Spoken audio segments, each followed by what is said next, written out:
It is wonderful to be here on this historic occasion. I'm going to be very brief.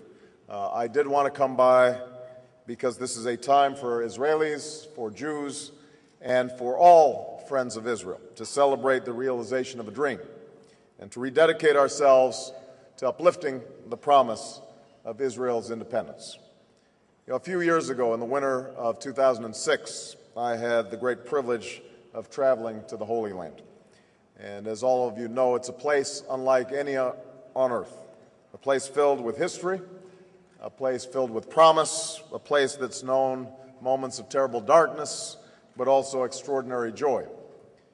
One of the most joyful moments came 60 years ago this week, when the Jewish state of Israel declared independence. While that day marked a new beginning, it also concluded a journey unlike any in the history of the world. It's a journey that dates back to Moses, leading his people towards the promised land, a journey that included centuries of hope for the Jewish people when their dream of a homeland was darkest, a journey that gained new meaning through the work of Zionist leaders like Theodore Herzl, and a new urgency after the terrible suffering and loss of the Holocaust. And it was a dream no longer deferred when David Ben-Gurion declared Israel's independence 60 years ago this week. The end of this journey was not the end of the challenges facing Israel. The fight for independence and the fight for the survival of a Jewish state has endured through decades of war and of terror.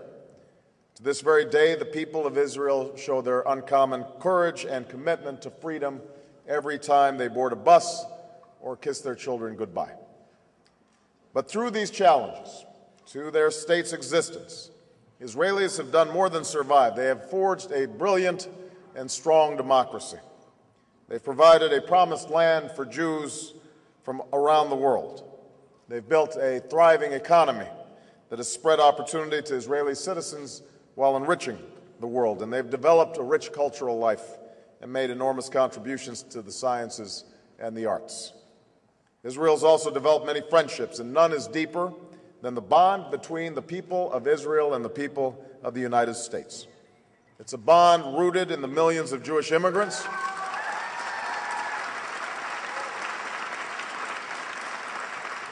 It's a bond rooted in the millions of Jewish immigrants who sought opportunity on America's shores, in the liberation of those awful Nazi death camps in World War II, and in the courageous stance of an American president 60 years ago this week. It was not a foregone conclusion that Harry Truman would recognize Israel.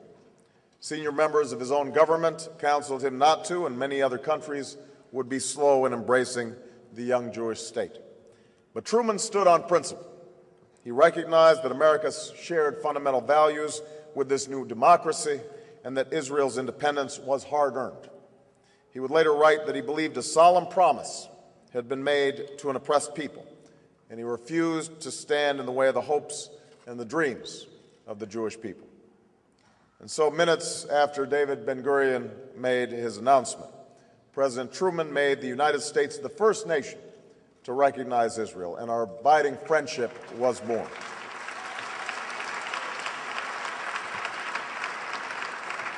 It is a friendship rooted in shared interests, in shared values, and the shared history among our people. It is supported by a strong and bipartisan consensus in this country that I've been proud to be a part of. And it will withstand any challenge to Israel because America's commitment to Israel's security is unshakable.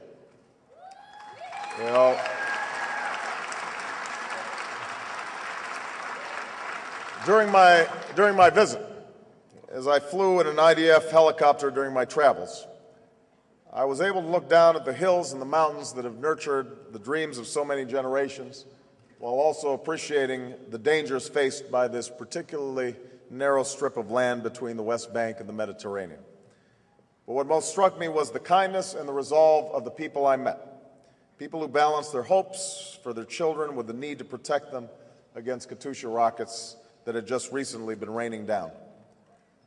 As we celebrate 6 decades of independence, we know that more work remains to be done to secure a lasting peace for the children of Israel. We know that even as we meet here today, there are those who still have not taken the step that President Truman took 60 years ago in recognizing the Jewish state of Israel. So let us honor the independence of this great nation. Let us celebrate the achievements of 6 decades. Let us renew the friendship between our nations and the solemn promise to seek lasting peace and security for the people of Israel. I'm absolutely convinced that our friendship between the two nations is unbreakable. As somebody who has had the great honor of running for the presidency of the United States of America, I pledge to you that I will do whatever I can, in whatever capacity, to not only ensure Israel's security, but also to ensure that the people of Israel are able to thrive and prosper and build on the enormous promise that was made 60 years ago. Thank you very much, everybody. God bless you.